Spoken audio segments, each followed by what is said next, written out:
So hello guys, welcome back to my channel. So guys, अब हम देखेंगे determinant chapter. So guys, determinant chapter को देखते हैं बिना किसी देरी के।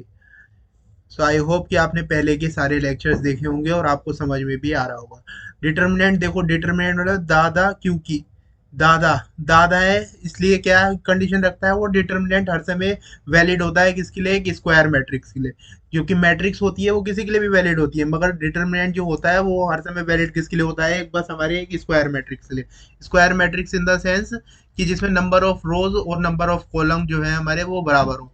3 क्रॉस 2 लिखा है तो ये हमारी स्क्वायर मैट्रिक्स नहीं है, मगर हम यहीं पर ही लिख दें 3 क्रॉस 3। 3 क्रॉस 3 तो 3 रो हो गई, इसमें 3 कॉलम। ये कौन सा होता है? हमारा रो। ये होता है हमारा कॉलम। रो को किससे डिनोट करते हैं? एम से, और इसको डिनोट करते हैं एन से। ठीक है। Determinant is the value of the matrix according to element position. Determinant में जो वैल्यू मतलब डिटर्मिनेंट में जो वैल्यू मिलती है मैट्रिक्स की, वो किसके किसकी अकॉर्डिंग मिलती है? एलिमेंट की पोजीशन के अकॉर्डिंग। तो एलिमेंट की पोजीशन क्या होती है? Position of coefficient equal to -1 to the power i+j। ये देखते हैं हम, ये अभी आपको समझ में आएगा क्या है। ठीक है। अब देखो, जैसे कोफैक्टर होता है। इसमें कोफैक्टर क्या होता है? उस एलिमेंट को छोड़ करके बचा हुआ पार्ट, उस एलिमेंट को छोड़ करके बचा हुआ पार्ट जो लिख देते हैं वो होता है इसको कोफैक्टर। ए वन वन मतलब इसमें आई क्या है? 1 है। जे क्या है? 1 है। ए 1 है, वो आई क्या है? 1 है। जे क्या है? 1 है। तो -1 टू दी पावर क्या करें? i+j। आई 1 है और जे भी 1 है, तो इन दोनों को ऐड करेंगे तो क्या बन जाएगा? 2। आई की -1 की पावर 2 करेंगे, स्क्वायर करोगे आप तो क्या आ जाएगा? 1 आ जाएगा। तो आप देख रहे हो A11 की वैल्यू हमारी क्या आ रही है? 1 आ रही है। ठीक है। तो ये हमारा क्या हो गया? ये A22 आ गया हमारे पास। ये देखो, इसको हटा दिया, इसको हटा दिया, इसको छोड़ करके इसकी वैल्यू हमारी A22 निकल गई। ठीक है। अब ये देखो, अब क्या है? A1 क्रॉस 1, A1 क्रॉस 1 है। A of i j 1 cross 1, A of i j। तो ये क्या हो गया? A ऑफ 1 1 क्या हो गया हमारे पास? A ऑफ 1 1 आ गया। Magnitude of A of 1 1, A of 1 1 आ गया। अब एग्जाम्पल A=-2 है। A=-2 हमारे को दे रखा है। ठीक है। अब मतलब ये पता रखा है, ये मैग्नीट्यूड दे रखा है, और ये हमारे को दे रखा है क्या? ये हमारे को दे रखा है कि हमने क्या देखा है कि -2 का हम मोड कर रहे हैं तो क्या आ रहा है? -2 का हम मोड करते हैं तो हमारा क्या आता है? 2 आता है आंसर। ठीक है। मगर यहाँ पर हम -2 के मोड की बात नहीं कर रहे हैं, यहाँ पर हम बात कर रहे हैं डिटर्मिनेंट की। तो डिटर्मिनेंट की हम बात करेंगे तो -2 का आंसर -2 ही आएगा।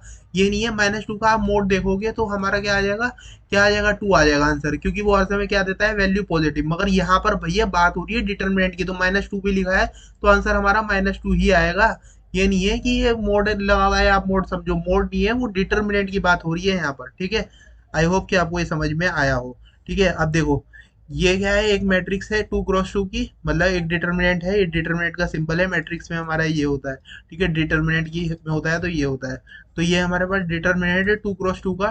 तो देख लो, डिटर्मिनेंट में हर समय हमारे पास नंबर ऑफ रोज और नंबर ऑफ कॉलम सेम होंगे। मतलब एक स्क्वायर मैट्रिक्स को हम बोलेंगे डिटर्मिनेंट। ठीक है। तो ये हो गया हमारे पास स्क्वायर। तो A11 A12 A21 A22, ये देखो इसका मतलब क्या होता है? First row first column, first row second column. Row ये होती है, कॉलम ये होता है। ये मैंने आपको पहले समझाया था। कॉलम कॉलम डीजेबीजे में जो होता है कॉलम, उसी को तो बोलते हैं। देखो, आपने कॉलम देखा होगा, ऐसे लंबा सा खड़ा रहता है तो उसी को कॉलम बोलते हैं। कॉलम ऐसी इसी को बोलते हैं, ये जो लाइन में आता है ना, ये इसको कॉलम बोलते हैं, इसे रो बोलते हैं। ठीक है। आपको ये याद करने के लिए ट्रिक बताइए। ठीक है। अब ये देखते हैं आगे। अब देखो, अब इसे कैसे लिखते हैं? देखो, पहले नीचे उतरना है फिर ऊपर चढ़ना है। A11 A12 -A21 A22, ये हम इसकी वैल्यू निकालेंगे तो हमारी ये वैल्यू सीधा निकल जाएगी। ये 3 क्रॉस 3 की वैल्यू मैट्रिक्स है। तो हम क्या करेंगे? देखो, A11 A12 A13, इसका मतलब क्या हो गया? First row third column, second row first column, second row second column, second row third column, third row first column, third row और second column, third row third column. ये हो गया इसका मतलब। अब देखो, simple way to find 3 cross 3 matrix. एक row column को छोड़कर एक्सपेंड कर दो, एक रो या कॉलम को छोड़ करके एक्सपेंड कर दो सीधा। देखो, किसी के भी अकॉर्डिंग हम एक्सपेंड कर सकते हैं, जैसे हम कर रहे हैं R1 के एक्सपेंड। R1 के एक्सपेंड मतलब हमारे को इस वाली रो से मतलब है और किसी से कुछ मतलब नहीं है। और ये देखो, एक मैं ये बता दूं, डिटर्मिनेंट में कोने में ये बर्फी साइज होता है ना, यहाँ पर नेगेटिव आता है। बर्फी में नेगेटिव आता है, ये बीच वाली पोजीशन में। पोजीशन आप वैसे निकालोगे तो आपको वैसे देखना पड़ेगा, ए -1 की पावर आई प्लस जे कहाँ पर आ रहा है, तो उसकी वैल्यू देखो, इसमें भी देखोगे तो आप -1, ये 1 और 2 क्या आ रहा है, 3, तो 3 आ रहा है, 1 + 2 3, तो 3 अब क्या है, -1 की पावर 3 करोगे आप तो हमारा क्या आएगा, तो हमारा क्या आएगा, हमारे पास -1 ही आएगा, इसलिए यहाँ पर नेगेटिव आता है। अब यहाँ पर देखोगे आप 2 और 1, यहाँ पर भी 3 आ रहा है, 3 और 2 5 आ रहा है, तो आई -1 की पावर 5 करोगे तो फिर माइनस आ रहा है। तो ये लॉजिक भी है, मगर आप ये समझ सकते हो बर्फी में क्या आता है, माइनस आता है, ठीक है। R1 के अकॉर्डिंग हम क्या कर रहे हैं, एक्सपेंड कर रहे हैं, R1 के अकॉर्डिंग हम एक्सपेंड कर रहे हैं। तो देखो A11 को लिखा हमने, तो फिर उसके बाद देखो इसको छुपा दिया, इसको छुपा दिया, और हमने क्या करा, पहले नीचे उतरे फिर ऊपर चढ़े। मैंने ये बताया A22 A23 A33 minus A32 A23, ये हुआ। अब देखो दूसरे वाले के लिए हमारे पास माइनस आ गया, मैंने आपको बताया, फिर हमारे को माइनस लगाना है। बीच वाले के लिए माइनस लगाया हमने, ये लगाया माइनस, A12 निकाल रहे हैं हम, तो हमने इसे छुपा दिया, ऐसे छुपा दिया, लिखा A21 A33 A21 A33, फिर लिखा हमने माइनस, फिर हमने चढ़ा दिया ऊपर A31 A23 अब देखो अब आगे नेगेटिव नहीं आएगा, और लॉजिक से भी बता देता हूँ, देखो आई की वैल्यू 1 और जे की वैल्यू 3, तो आई प्लस जे की वैल्यू 4 हो गई, -1 की पावर 4 क्या आएगा, 1 आएगा, ठीक है, पॉजिटिव आएगा। तो ये लिखा हमने A13 लिखना है, तो हमने ये छुपाया और इसकी वैल्यू लिख दी A21 × A32 minus A31 A22, ठीक है, ऐसे लिख दी डायरेक्ट इसकी वैल्यू। आई होप कि आपको ये समझ में आया हो। ये आपके काम की चीज नहीं है, और दिमाग ना ही लगाओ तो अच्छी बात है। ये हमारे हायर लेवल के अकॉर्डिंग है, ये आपके अभी लास्ट टाइम पे पढ़ने के लिए नहीं है, ठीक है। देखो, तो अब इसे देख लेते हैं हम, इसमें क्या है, इसमें कुछ नहीं है, इसके अकॉर्डिंग हमने क्या करा है, इसे सॉल्व करा है। तो ये 1 लिखा हमने, 1 लिखा, फिर हमने इसको छुपा दिया, ये आ गया -4 × +10, -4 × +10 ये आ गया, ठीक है, +2। अब ये +2 क्यों लिखा है, +2 इसलिए लिखा है क्योंकि यहाँ पर आ गए हम, ये जीरो वाले से हमारे को कुछ निकालने का मतलब ही नहीं है, तो +2 लिखा, इसको छुपाया हमने, इसको छुपाने के बाद हमारे पास क्या रह गया, 2 × 2 = 4, माइनस का 4, और ये माइनस माइनस प्लस का 1 हो जाएगा, तो यहाँ पर क्या आ जाएगा, हमारे पास -3, तो ओवरऑल हमारा रिजल्ट आ जाएगा 0। ऐसे ही आप इसे भी एक्सपेंड कर सकते हो, ये खुद से करके देखना, ठीक है। अब देखो प्रॉपर्टीज जो होती है डिटर्मिनेंट की, वो क्या होती है, ए का ट्रांसपोज इक्वल टू ए के होता है, ठीक है। ए बी का, हम पूरे का ट्रांसपोज देखेंगे तो क्या होता है हमारे पास, ये ए बी का पूरे का हम ट्रांसपोज देखते हैं तो हमारे पास बी का ट्रांसपोज ए का ट्रांसपोज, ये हमने मैट्रिक्स में देखा था। अब हम इसमें ए और बी का मैग्नीट्यूड देख रहे हैं, तो ए का मैग्नीट्यूड बी का मैग्नीट्यूड ये आ गया, ठीक है।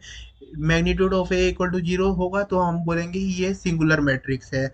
एक रो या एक कॉलम जरूर 0 रहा होगा if determinant of A equal to 0, determinant of A equal to 0 है तो एक रो या एक कॉलम जरूर 0 होगी, ठीक है, पहले ही रही होगी, ये हम मान के चलेंगे, ठीक है। A⁴ का मैग्नीट्यूड लेंगे तो वो इक्वल होगा ए का मैग्नीट्यूड के पावर के, ठीक है। For matrix A B is not equal to B A, मतलब मैट्रिक्स के में हमारा बी ए के इक्वल नहीं होगा, but for determinant A B equal to B A, मगर डिटर्मिनेंट में ए बी ए के इक्वल होगा, ठीक है।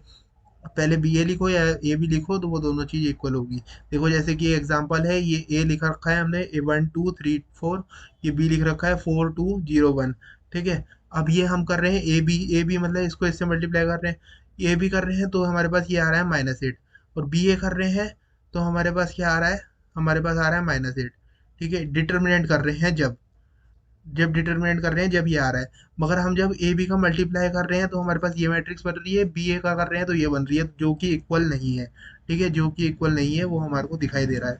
अब देखो डिटर्मिनेंट ऑफ ए -2 है, डिटर्मिनेंट ऑफ बी 4 है, तो ए बी हम कर रहे हैं तो -8 आ गया, ये तो हमारे को सीधा पता ही है। ये किस प्रॉपर्टी से, ये जो हमने प्रॉपर्टी ऊपर देखी है, कौन सी देखी है हमने, ये वाली प्रॉपर्टी, इसके अकॉर्डिंग आ गया वो, ठीक है, दोनों के डिटर्मिनेंट को मल्टीप्लाई कर दिया। अब देखो, if any one row column और any line is completely zero, यदि पूरी लाइन एक जीरो होती है तो हमारा रिजल्ट जो आता है वो जीरो आता है। बोल देते हैं उसे क्या, नलिटी। नलिटी मतलब नल मतलब जीरो ही होता है, ठीक है। If any matrix have a nullity then its determinant is zero, और बन जाओ आप हीरो, ठीक है। आई होप गाइज आपको समझ में आया होगा। इस वीडियो में इतना ही था। वीडियो अच्छी लगी हो तो वीडियो को लाइक करना, चैनल को सब्सक्राइब करना और अपने फ्रेंड्स के साथ शेयर करना। Thank you for watching, have a nice day.